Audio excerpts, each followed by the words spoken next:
But this lady, whew. Man, she was hot. She was mad. She wanted everyone to know that she was not pleased.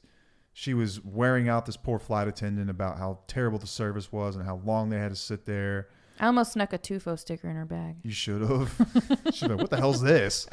These assholes. Looked it up. I don't want to listen to this positive bullshit. I want this crap in my life. Let me be mad. Welcome, beautiful people, and thank you for joining us on Till the Wheels Fall Off, a podcast by Tufo Couple. I'm Matt. And I'm Paige. And we're here to inspire others, to bring you guys into our lives and tell you a little bit about our journey. Over 20 years together, we've learned a few things.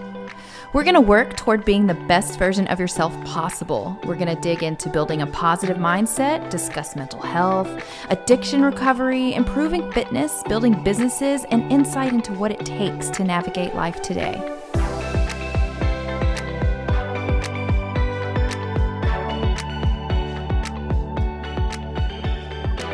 Welcome back to another episode of Till the Wheels Fall Off. I'm Matt. I'm Paige. And today we're going to talk about how to improv to improve your life. Oh, I love that. A valuable life skill, which we just made up on the fly. Well, not really the skill, but the term. Let's copyright that, registered trademark. It's ours now. So we just got back from a week-long trip in London. Never been there before, decided we were going to give it a shot. And the way we travel is considered by some odd, hectic, disorganized. What are some other adjectives and synonyms Crazy? Here? Yeah, think that we're it's just kind of crazy? nuts. Just kind of nuts. We don't plan anything. Nah. We don't do itineraries. We sort of live our lives that way too, in a lot of respects. Yep. We improv a lot of what we do. It was not always like that for me. It was not. So we book a trip to London and no itinerary. We show up. We packed jackets, raincoats, long sleeves, and positivity. Mm-hmm. Those are the things we packed. Yep.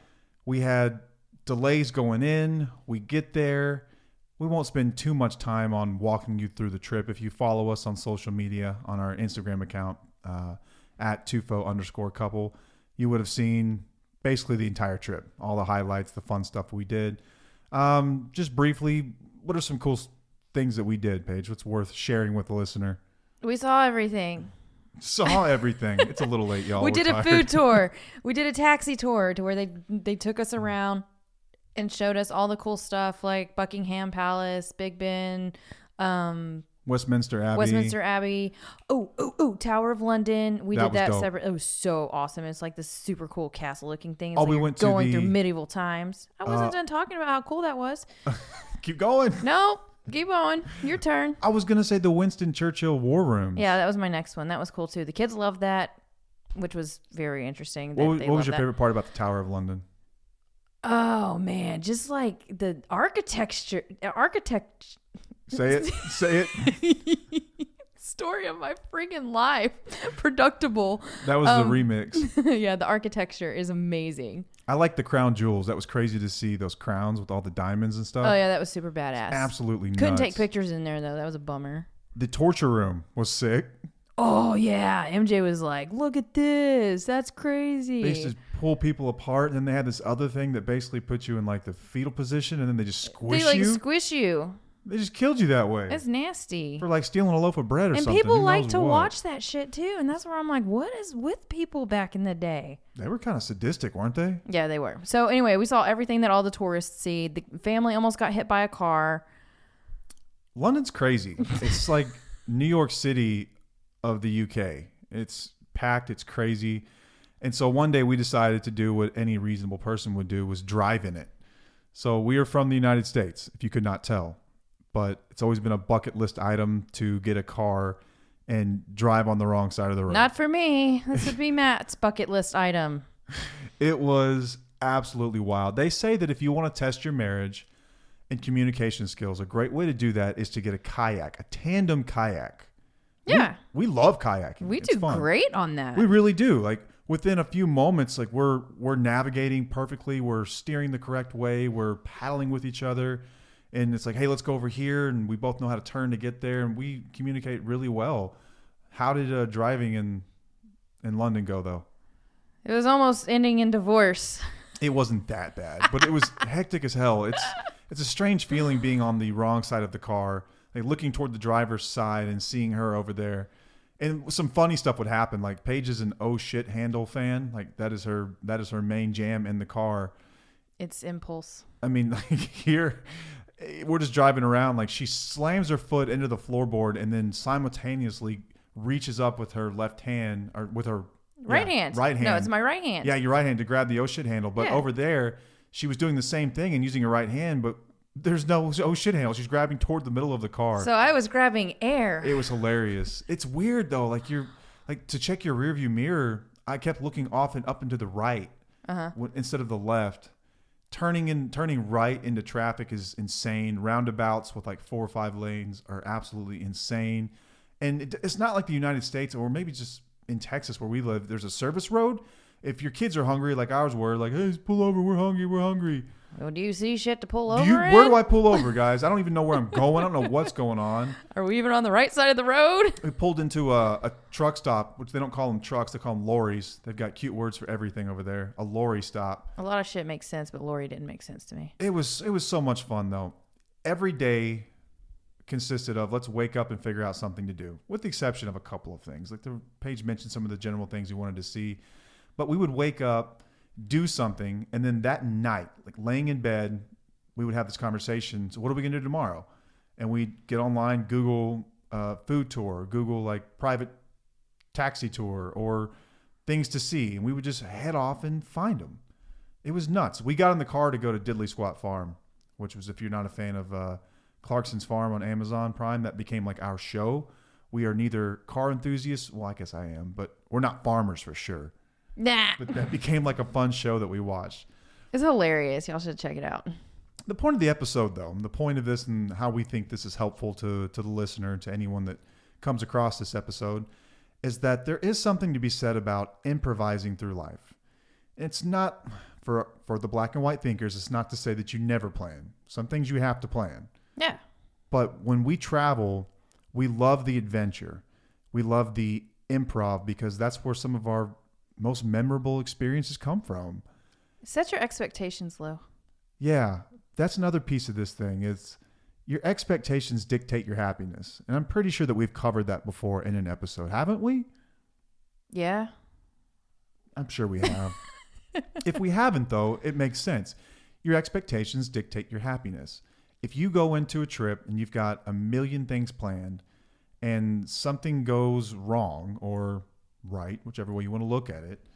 It just is. Yeah, it can be tough for some people to sort of bring in line their expectations in reality.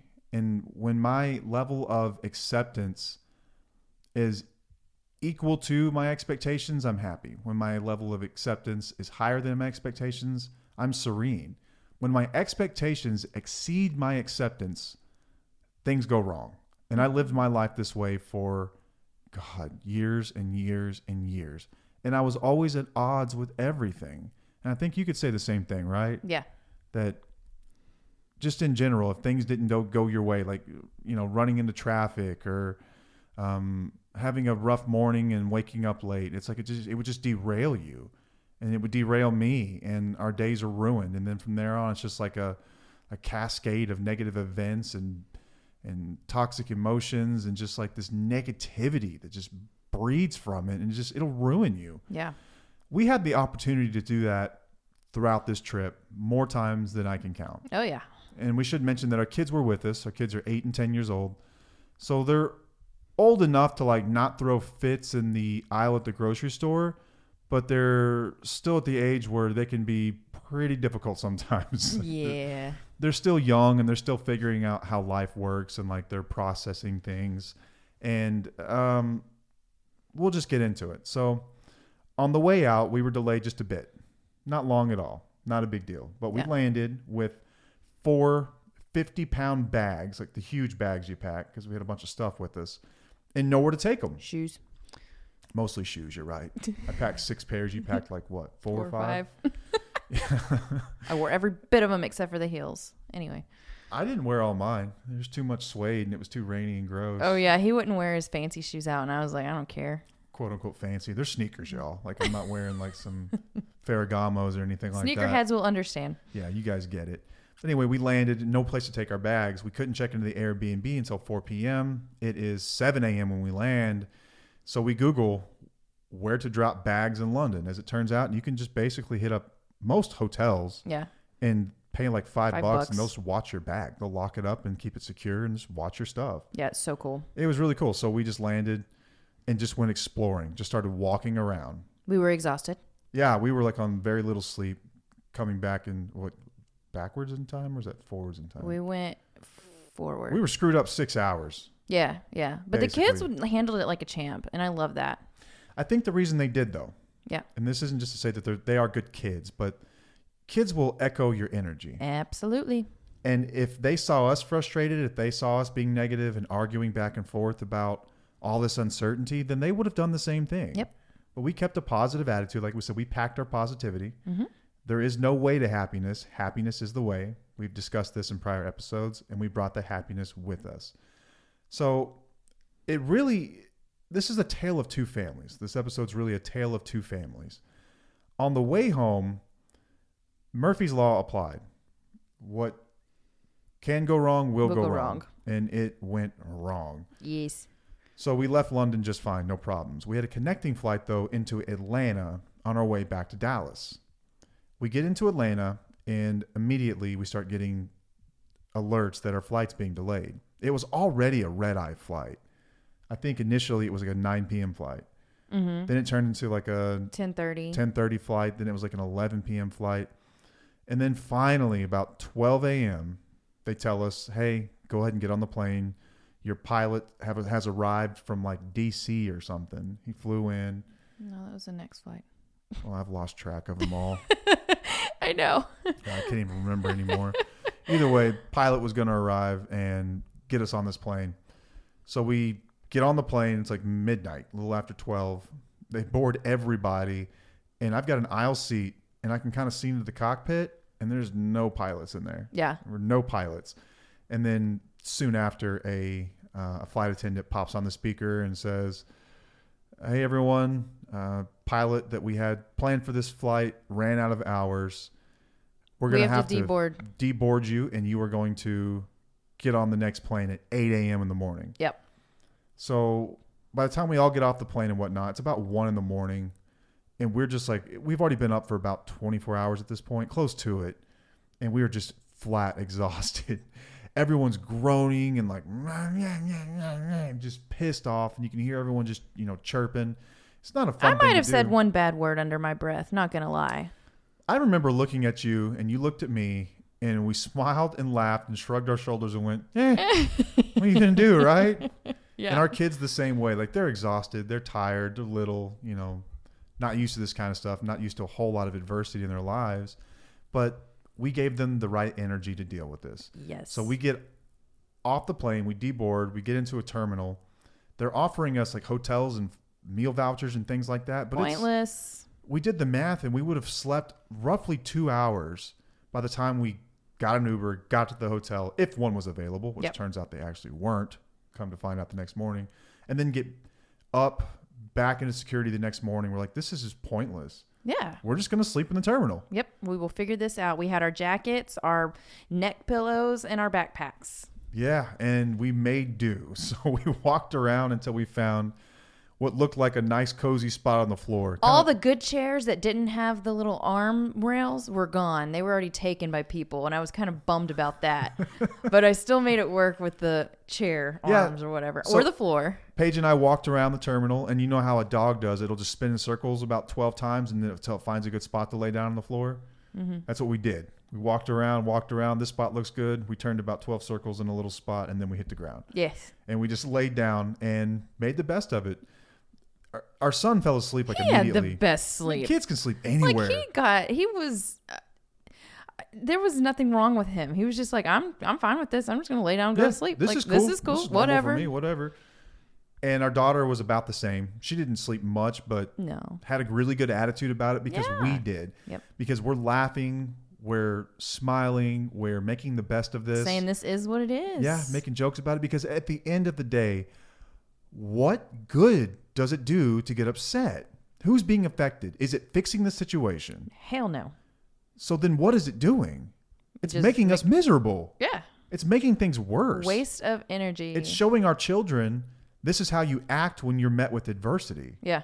Which is not helping anything or anybody. And this used to be in the beginning, this used to be a very intentional thing for me, because I was so negative, and this was my mindset for so long, was to get mad. And if I got mad enough, it was going to fix it somehow. Yeah. You've always been so much better about this than I am.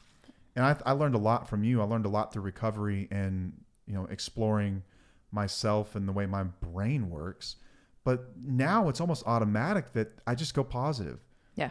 That's where I go. I go positive because I know when I go positive, I get a good reaction from the world in general. Or even you go neutral sometimes. Like, it's not 100% positive or not negative. It's kind of just an in-between of just saying, this is just is. You're in a state of acceptance. Yeah. You're in a state of acceptance. And it's like, this is cool. Whatever. Right.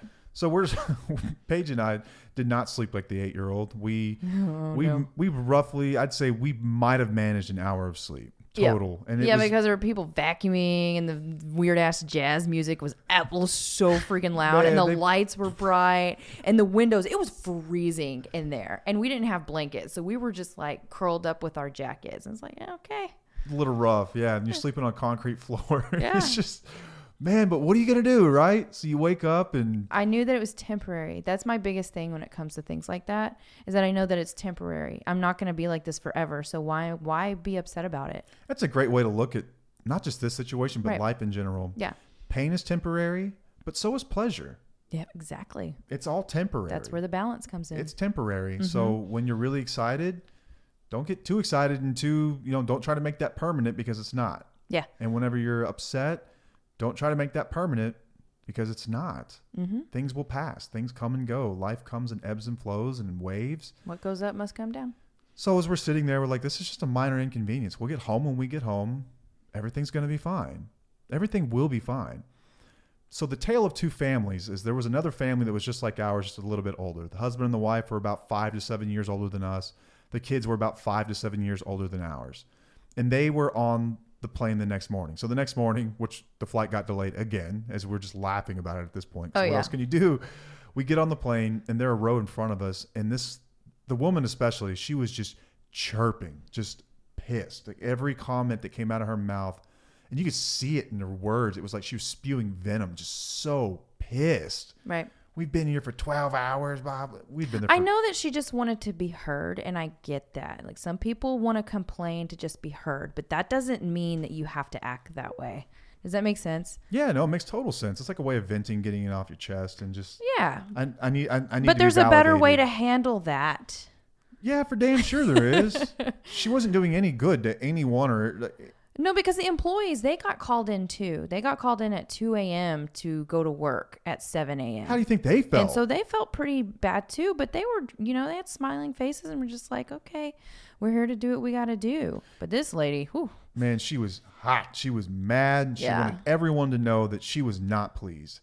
She was wearing out this poor flight attendant about how terrible the service was and how long they had to sit there. I almost snuck a Tufo sticker in her bag. You should have. What the hell's this? These assholes. Looked it up. I don't want to listen to this positive bullshit. I want this crap in my life. So, let me be mad. And so we finally get home. I don't even remember. At this point, we hadn't slept, but maybe, like I said, an hour in the last day plus. And so we're delirious. I don't remember what time it was or much about it at all. But what I do remember is when we landed, their whole, like when people go to deboard a plane, you get these people that stand up and act like they're going to get off sooner and it's going to make that much of a difference. Like, I understand if you're trying to catch a connection or something, right? Yeah. They weren't. They lived in DFW with us. Yeah. They cut off everyone in the aisle, hauled ass to the door, and still uttering just nonsense under their breath about how mad they were and how they'd been mistreated. How the airline sucked and this and that. It's like they were the only ones who were affected by this. How dare you have to get inconvenienced and sleep on the floor like many have done before. Right. You're not too good to be delayed. Stuff just happens. On the way to the bathroom, still just, I'm never flying this again, blah, blah, blah, just pissed off. And I'm sitting there and I had this realization with half my brain working that her children have been watching this the entire time. Oh, yeah. This is how they're being taught to respond to stressful situations. Mm-hmm. They think this is okay. Yeah. They think that this is the way to get what you want in life, is to get pissed off and complain. Speak your mind. It's absolutely insane. And I think that this is so common now, which is why we're talking about it. Yeah. To bring awareness to it, that there will be a day where I catch myself doing the same thing. You will catch yourself doing this too. Yeah. And whoever's listening, you will catch yourself doing this. In that moment, I hope you remember this episode and what we're talking about. So life is a lot like jazz, and it's best when you improvise. Think about your favorite musician, your favorite actor, actors especially, and comedians as well. The great ones improvise. The script can't always be counted on. Sometimes the beauty is in what's not written, and it's in what we create. And we chose to create beauty out of chaos. We had an amazing time on this trip. This was so needed for us to get away and have an adventure, one of our spontaneous adventures. And the reason we travel like this is because although I do have memorable trips when we plan stuff, my most memorable trips with you have been the ones where we've just said, let's go figure something out. Let's just go explore and figure something out. Yeah. Remember that time in San Francisco? Hell yeah. That was amazing. We bought weed from a bike messenger. Yes, we did. And just it was walked the best, around. It was the best weed I ever had.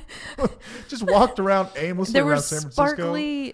The sparkly sidewalks was amazing. And we went to a restaurant and ordered like two or three food. times. Like, yeah. He would bring us food and we'd eat it all and then Can you bring us a menu again?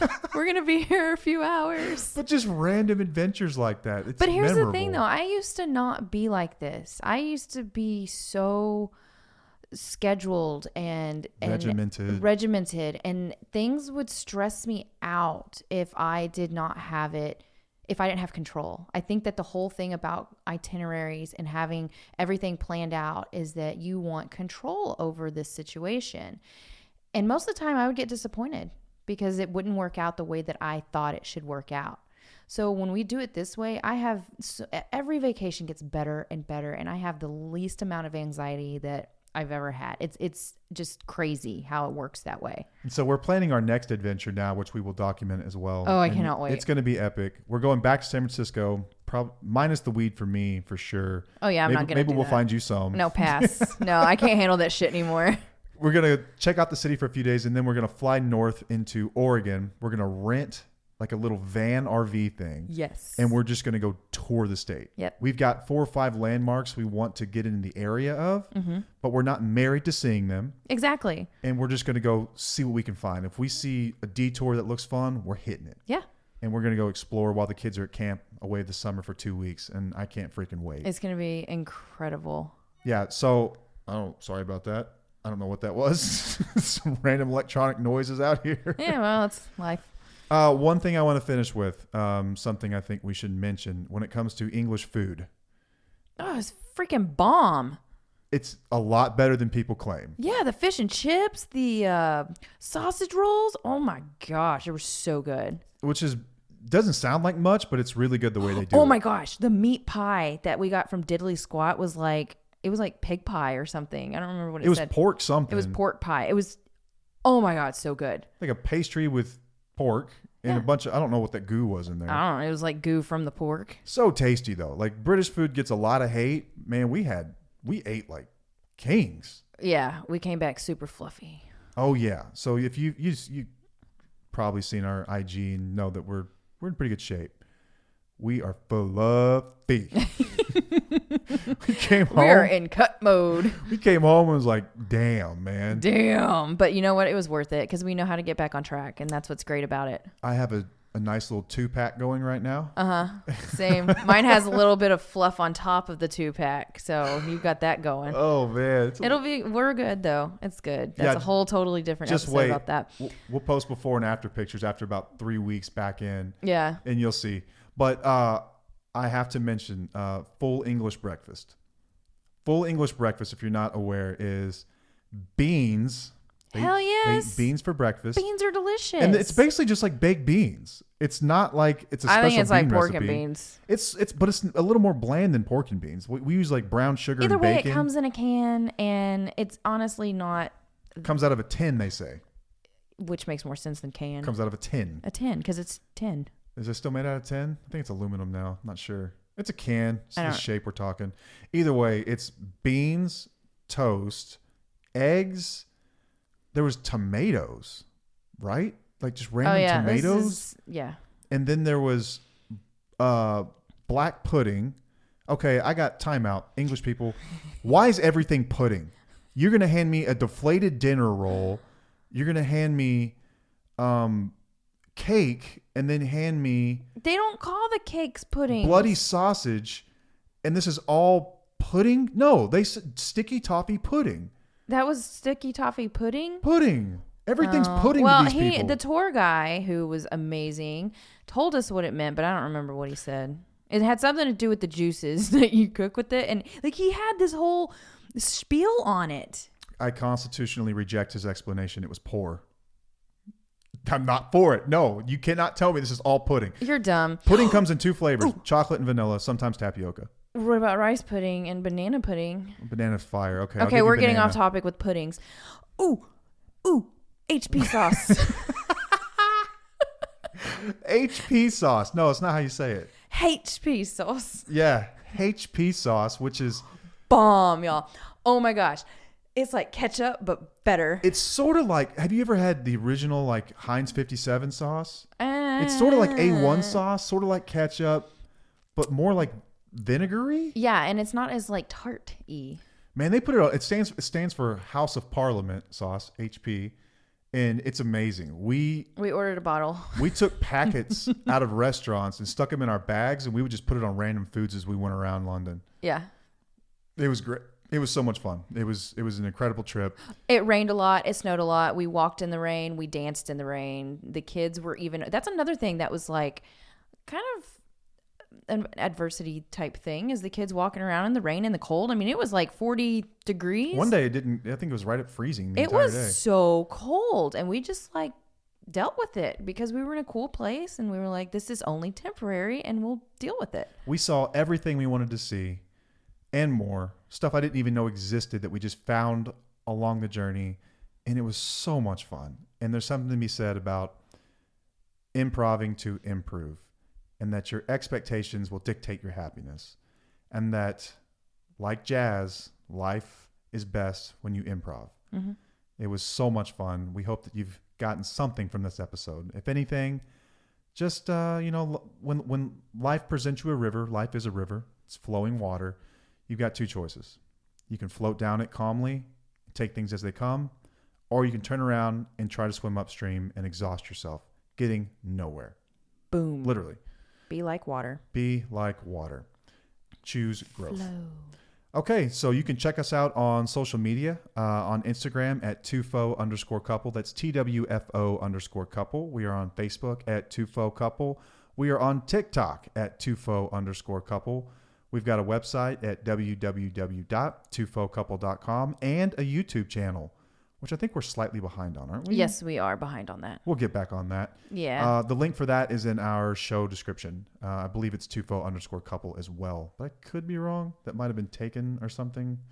Maybe they didn't allow underscores. There was I don't something know. weird. I I need don't to know. write this stuff down. We have a lot. But it's great if you want to watch us talk, because I know a lot of you weirdos like to watch people. You'd Watch rather us. just watch a video than listen to a And on this podcast? episode, you might be seeing this little pterodactyl guy that keeps flying around. What are those? He's been going from there to there all the way around. And if y'all don't know what I'm talking about, they're those big old bugs that they look like pterodactyls. But some people call them big ass mosquitoes, but it's not a mosquito. They look Or like a mosquito, but mayfly type thing. I don't know. We've looked it up before. He's But been dive bombing me the whole time I've been in here. either way, I call him a pterodactyl, and he's been hanging out with us. So. It's springtime and it is weird bug season here in Texas. I think that's all we've got. Yep. Did we cover it all? Yeah. Is that it? I mean, I did want to talk about how you almost got my kids hit by a car, but that's okay. Well, let's go ahead. Let's just add it here at the end. We've got a few minutes. Okay. Go ahead. So, the kids and Matt, the kids were following Matt like ducklings with their daddy duck, and he just crossed the street where there wasn't a crosswalk, and I was 5 feet from it. it was raining, and this car was hauling ass. It was a white van, and they go, honk, honk, and they almost hit my family. They didn't. We're here. She was so That is pissed. the only time that I was really pissed, for a little bit of time, because he just didn't pay attention to where they were walking. She was so pissed. That's the thing that's stressful in the city with kids. It's like there are cars coming everywhere. Plus, you got to look right instead of left, or look left instead of right, because they're coming on the other side of the road, and it's a little nerve-wracking. I will say this one last thing. If you are going to drive in the UK, make sure you have a co-pilot. Paige is she's my rock just in life. But when it comes to driving around London, like, I could not have done this without her. But we were fighting. No, we weren't fighting. You were just yelling at me. I was you just taking it. almost hit people. Well, that's the thing. So I was driving on the roads. I was navigating these odd-looking signs, the weird placement of the street lights, driving on the other side of the road, and I didn't have time to worry about some dude walking to work or some cyclist in Lycra, popping out in front of me. So Paige was like my eyes for the people, and I would watch the road. So I'd be so focused, and she'd be like, dude on the left, cyclist, here he comes. And she kept me from running over people. Oh, yeah, but then they were like, you don't think I didn't see him? Well, no, jackass. Sometimes I did. Sometimes and I'm like, you didn't that dude's see right them. in front of me. How can I not see him? And I always felt like the cars that were passing on my side were going to hit me. I thought you were hugging that lane way too much. I was like this the whole time. I wish I could see. I'm not going to say it was me, perfect by any means, but we got it done, and we will never forget that. And that discomfort is making me want to do more uncomfortable things. It was Just gonna fun, say right? that. Yes, and it was. memorable, and we'll remember this. I for love the rest that of you our push lives. me to do shit that I don't like to do. Thank you, dear. And thank you. I think the citizens of London would thank you, because there are not 4 or 5 dead people. That's true. All right, I think that's all we've got. Yeah, we're here. good. Until next time, I am Matt. I'm Paige. And we'll see you. Bye.